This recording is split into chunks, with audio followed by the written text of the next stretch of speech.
வணக்கம் நண்பர்களே. ஸோ அதாவது வந்து பார்த்தீங்கன்னா தலைவருடைய 173 இந்த படத்தை வந்து அனௌன்ஸ்மெண்ட் கொடுத்துட்டாங்க. ஸோ சிபி சக்கரவர்த்தி சிவகார்த்திகேயனை வந்து டான் படம் எடுத்து மிகப்பெரிய ஒரு வெற்றி கொடுத்த சிவாக்கே கேரியரில் ஒரு மிகப்பெரிய ஒரு வெற்றி படம் அப்படின்னு சொன்னால் டெஃபினட்டாக நம்ம டான் தான் சொல்லணும். ஏன்னா என்ன சொல்கிறது, அந்த அளவுக்கு வந்து பார்த்தீங்கன்னா பாக்ஸ் ஆஃபீஸ் பட்டி தொட்டி எல்லாம் பரவி வேற லெவலில் வந்து ஒரு ஹிட் கொடுத்த படம் வந்து பார்த்தீங்கன்னா டான்.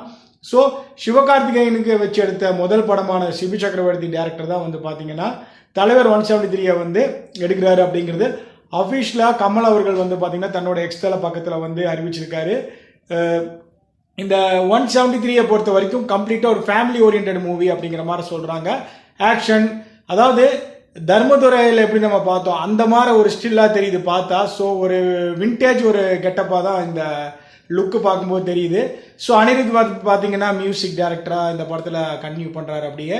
ஸோ என்னை பொறுத்த வரைக்கும் கூலியில் விட்ட ஃபேமிலி ஆடியன்ஸை கண்டிப்பாக இந்த தலைவர் 173 வந்து பிடிச்சிருவாரு அப்படின்னு நினைக்கிறேன். பிகாஸ் கூலி எல்லாருக்குமே ஒரு மிகப்பெரிய டிசப்பாயின்மெண்ட் தான், ஃபேமிலி ஆடியன்ஸ் உள்ள இல்லை. ஸோ இப்போ வந்து பார்த்தீங்கன்னா ஃபேமிலி ஆடியன்ஸ் உள்ள வர்ற மாதிரி டெஃபினட்டாக சிபி சக்கரவர்த்தி கொண்டு வந்துருவார் அப்படின்னு நான் நினைக்கிறேன். பார்க்கலாம் என்ன நடக்குது அப்படின்னு சொல்லிட்டு. நீங்கள் இந்த 173 பற்றி என்ன நினைக்கிறேன் அப்படிங்கிறது கீழே கூடிய கமெண்ட் பாக்ஸில் வந்து மறக்காமல் கமெண்ட் பண்ணுங்கள். நன்றி, வணக்கம்.